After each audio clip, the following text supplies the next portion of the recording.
reclaim our world. Hey everybody, welcome to Workforce Gaming. I am Brad, here with Doug.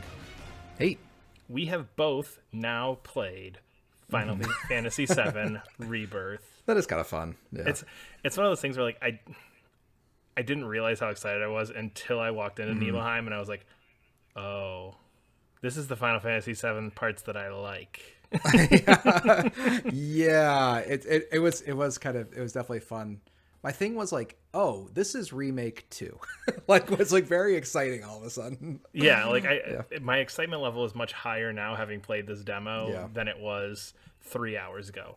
Sure. So just so we're all on the same page, there was a Final Fantasy VII Rebirth State of Play, and then a demo released. Neither one of us watched it because we're both like, it's 3 weeks away. I don't need anything else spoiled, whatever. Yeah. The demo is basically billed as being the opening scene, maybe the opening. It's very odd how it's kind of worded in that it's potentially the opening of the game, but it's also potentially maybe like a half hour.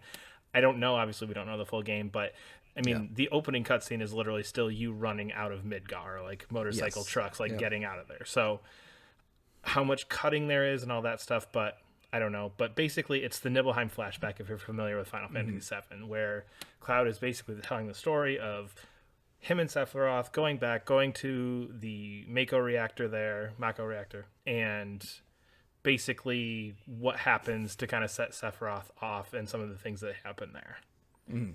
Which I think is kind of an odd slice to do for your demo. Well, it's really funny because like I finished the demo. You got like 90% of the way through it based on what we were talking about. It's always funny because people are talking. It's like it's a hard game to start because Remake starts with like the bombing mission, which is awesome. Then like this is just kind of like a weird point in the story where it's like a little slow and they kind of have to do a lot of story exposition like really quickly. Well, like, and so it sets up as kind of like an awkward opening, which kind of set me off like on a weird foot with it. And that's why I'm thinking that this is maybe not the opening, but like you said, maybe a half hour in, because there's just so much exposition to go through. It's like, oh God. And then they show you all these new mechanics, all this new exposition. It's like, holy shit. It was a little overwhelming. I'm not sure. I didn't love it as much as I hoped just because of all that stuff. See, and I thought that it was interesting because I feel like the start of this game is much more of just the like standard JRPG. All right, our friends are going on an adventure, and it's like, okay, no. Like, we're not just cut to walking out of Midgar open field. Okay, guys, let's go figure out where to go. It's like, no. Like, let's start with this very interesting scene, this very detailed, this very famous scene of what happens here. So if this is very much the opening of the game, I think it's a very strong point to open on just because it's unique and it sets it apart. And it's really like, no, we're jumping in here. We're not holding your hand. That's fair. You need to have played 7 Remake. There's no question. This demo, you're like, who are these? There's no introduction for characters. There's no introduction for what's going on. There's no anything. It's just like, no. You guys played it. Let's be honest. We know Final Fantasy VII. This is Final Fantasy VII. You got it. Don't worry about it, guys. Here you go. It is funny because I was wondering how people would feel about this, like if they weren't, even if they played Remake, if they weren't super familiar with Final Fantasy just as like a concept besides Remake. Like I'm really curious how that would hit for them, because there was a lot of neat stuff in this that I was like, it starts a little dreary, like just kind of like an intense sort of scene with like you going like this, like, you know, this sort of rainy truck driving, and it's from the original game. It's like pretty rainy, it's pretty dreary. And I was like, okay, so I guess this is kind of a weirder, like, you know, darker Final Fantasy. And then like I think like maybe 10 minutes later you walk into an inn and you meet like a muscle bound guy who wants to train you and starts doing karate moves. I was like, this is the stuff I like about Remake. And there's a few more kind of like slightly goofy stuff that I was just like, oh yeah, this is it was like reminding like this is the stuff I like about Remake.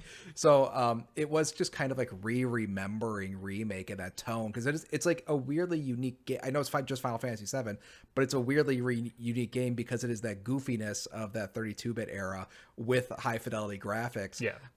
There's another thing that made me really smile. Did you do the piano mini game? No.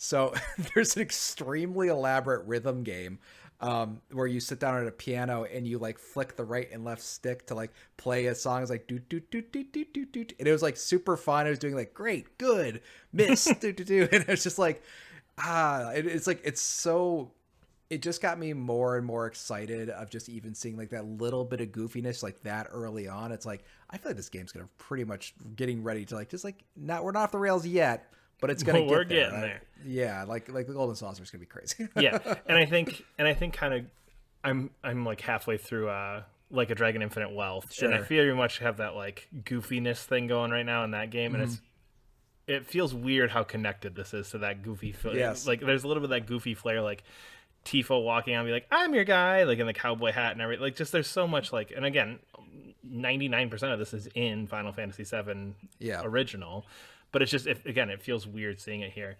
But yeah, so the demo is lots of story exposition. You do get into some battles. I do like that the first battle is you playing as Sephiroth. Like the first fight is just like, oh no, stand aside, Cloud, I got this shit. And it's like, oh my god, here's the game, now play as Sephiroth? Like, what the hell? That moment for me, like, I immediately got hit because I couldn't figure out which button was attack, and I was like, oh. I will say, I replayed Remake like a month ago, and I even had a slight hesitation, like, oh yeah, okay, here we go, because there's, again, no explanation. It's just, you played this, you know how this works.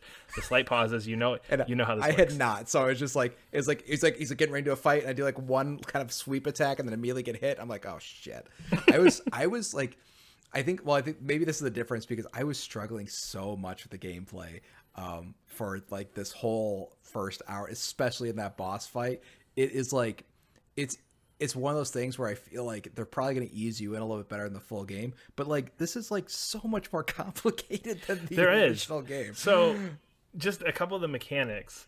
The R1 block attack, I still couldn't quite figure out if that was stronger than anything else. And again, we both basically played through this once. I'm not quite done with it, but I can't figure out, like, was that stronger than a normal attack? Like, what was I couldn't quite figure out how that mechanic played in and how I was supposed to use that in the couple of fights that it was available for. Yeah, and then Sephiroth has this like weird thing, like if you like build up your triangle button, and then like he does like a bunch of attacks, you press triangle to kind of do like a special attack, but sometimes he would just kind of do this like in this parry stance where he like wasn't moving. I'm like, I'm doing something wrong.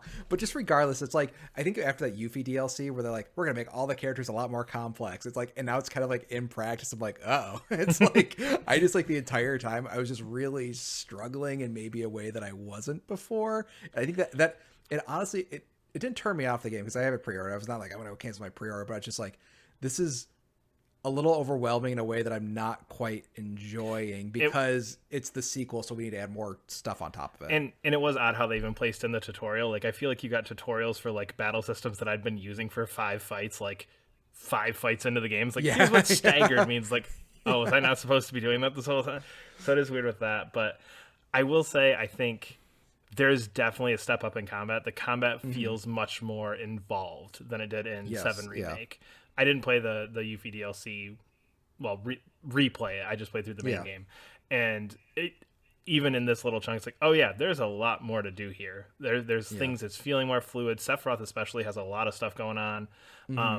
I did like the big, like, that we have like those big combo attacks now, the big synergy attack that you do at the end of the boss fight, where it's just like, oh yeah, we're just going. And it's like, it doesn't quite cut out of gameplay, so I couldn't quite figure out where the attack ended.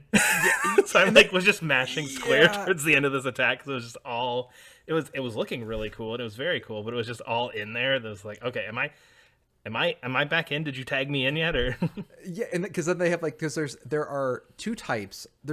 There was 3 different co-op attacks, and I could not figure out what any of them were doing. I think like the super synergy one, because like, okay, it's just attacking, I can just kind of like, I get that. But the other ones were like a weird spark thing, and I like tried it once or twice, like, I'm not doing this right. And then like the boss also had like 5 different things you could like aim on. Long story short, I think it didn't turn me off, but it made me really appreciate the simplicity of the bombing mission of Remake, of just like, you got to go blow up this building, and then you have like 2 guys and you have like no materia. And this one, it's just like, as soon as I opened up like Sephiroth's materia, where he has everything. Nope, turn that off. I didn't even look, because I was doing fine just with like, okay, sword attacks, my abilities, whatever. Like, okay, I'll get into materia later. And then I like opened up I was like, well, I could have just been doing like super magic spells this entire time and just knocked everything out. Like, oh, okay, cool. Yeah, but it's definitely a step up, I think, in every way. I I almost think that like again, I think I'm infinitely more excited about this just because Yeah. walking around Nibelheim, like going to the water tower, like Yeah. I just circled it like 4 times. Just because, like, okay, like, oh man, that's so cool. And like just seeing the reactor up on the hill, like this is the type of stuff Yes. that I was Yeah. looking forward to when Remake was announced. I didn't, and again, I just replayed it. There's so many industrial sewers, industrial bridges, industrial. It's just, Yeah. it gets so draining by the end. I love Remake, but it feels draining in terms of environments. This Yeah. instantly, we're fighting weird, goofy looking monsters. You're in this very nice looking town. You're going through these mountain passes. There's one part where you look out over like the water, like this ocean. Like Yeah. it's instantly more engaging to me just because, okay, Remake was 25-30 hours in this one basic idea of a setting. This is okay, Yeah. here you go, it's open, let's go. Did you notice, and this is probably might be a Doug thing, that Nibelheim looked like 90s CG? And because the one part I really noticed is actually when you're looking out in the water, it doesn't look like naturalistic water. It kind of looks like pre-rendered CG water, but like not in a, I don't know how else to describe it, but it was like really interesting. I think they're doing something with the shadowing and color grade to actually match more with the PS1 look, which I thought was really, really cool. It's like, it's subtle, so I can see your blank stares going, I don't know what you're talking about. But they're doing something with the shadows and stuff where it doesn't look quite what you'd see in other games, but it actually leans a little bit more into 90s CG. I guess this might just be a Doug thing, but the ocean is where I noticed it the most. I say it might be, but I also was like, these houses are kind of cool and interesting, like just when you're walking through town, just like some of the buildings and stuff. It was like, I don't know if it's just seeing other things that aren't gray dark houses in this, or if it was this weird blah blah blah that you just said. But yeah, it definitely had a cool look to it that I'm excited about. Did they have question? Do they have like options in the original game? Because when he's telling the story, he's like changing the story depending on like, oh, you went to go see your mother, Yeah. and then yes or no. And I was like, oh, that's weird. Did you go? Because if you go to Tifa's house, that's where you play the piano. There's a part where it's like, oh, I looked in Tifa's closet, and she's like, you did what? And then your option is to say, no, I didn't do that. But it's just interesting that like, I don't know if these options are playing with some of the remakey weirdness, but there wasn't any other remakey weirdness throughout this. I think they kind of, yeah. I don't specifically remember. It's been years since I Sure. played the original at this point. But I do I am curious though, like, and that's the thing that I think is going to get into a lot of this is because you get the Zack Cloud relationship coming through in this is how much is going to be, okay, is this weird remaking? Are you just hinting at like unreliable narrator Cloud and Zack stuff? Yeah. Like, I feel like I feel like it's going to keep you on your toes trying to figure out what is like the whispery shadows. We're just messing with you stuff. Yeah. What is the like Cloud just has all this memory issues going on, and what's just like, oh no, this is just how it is now because it fits better in our story versus the story from 25 years ago. It is, yeah, no, exactly. And so it's like, and I'm just not quite sure. One thing, the Mako's vacuum sucker was terrible. That was legit. That was so bad. And like, sorry, that's such a dumb off-topic thing. But like, one of the things that people complain about in Remake is that it just extends a lot of scenes that don't necessarily need extension. Yes. And I didn't agree with that. For the longest time didn't agree with that. That's fine. I didn't agree with it because I played after I played Remake, I played the Midgar section of Final Fantasy VII. I was like, this part wasn't even that good. And I like that they extended a lot of stuff. Anyway, but in this one, like as I was like dragging that thing around and sucking up Mako, I'm just like, well, there goes 10 minutes. Like, it's just like, what are we doing? Feels like the biggest time sink. The thing moves so slow. And the second one where you like go to do it, and then it's like, oh, but your cord's caught. Go open a door. Yeah, open a like, gate. Yeah, it's like, what? This is not. I don't need.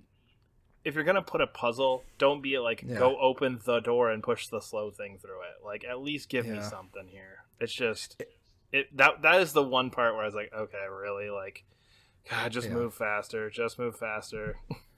But it was like, to me, it was like red flag padding stuff. It's like, oh boy, this is like in your intro of the game. Like, oh, it's like, how are they going to extend out this huge chunk of the game in ways? But I mean, it was cool. I mean, you got to see a lot of cool stuff as you're going up. I didn't know you didn't get to the end of the demo, but like when they do some of the more like iconic scenes from the game, it's Oh, I'm like, excited. Yeah, well, they fucking nailed it. Like absolutely, I mean, absolutely nailed it. Yeah, everything tone, everything visually, everything yeah, just feeling of it is exactly what I want from this. yeah, Which honestly makes me nervous about the rest because it's like, okay, if you're doing this so well, like you're gonna mess with it at some point, and I don't know how I'm gonna feel about that because this is the part. These are the part of the this is the part of the game that like I think is like where the good stuff is happening. Because you're to your yeah, point, like it always was weird to me because like Midgar is like a few hours and it's not that interesting. It's just like, oh yeah. yeah, yep, okay, cool. Now you're out in the world doing interesting stuff. So I'm excited. I'm pumped. We've got like 3 or 4 weeks left, I think. End of February, a couple more weeks. Yeah, it's gonna be a long time. Actually, I might go replay demo. There you go. Um, we are recording this the day the demo came out. They are extending the demo on February 21st. So there's going to Not be gonna touch that. No way am I touching it. Are you gonna no, play that or no? probably not. I honestly, I'm going to be 100% honest. If you weren't like, we should record our thoughts on the demo, I would not have played this demo. I don't need it. This feels a little Funny. bit more like legit because it's like it's just a section of the game, Yeah, like, yeah. and it's pure story section. It's not like, I wouldn't even touch this. I didn't want to stay to play at this point. A month out, I don't need you to tell me anymore. I was sold. I was sold 7 years ago. Like it's fine. Sure. And now I'm more soldish. Yeah. No. Yeah, exactly. So you get my money. It's coming on the day. We'll be fine. But check it out. We are Workforce Gaming. Leave a comment below. Subscribe to our channel. You can support us on Coffee at the link below. See you later.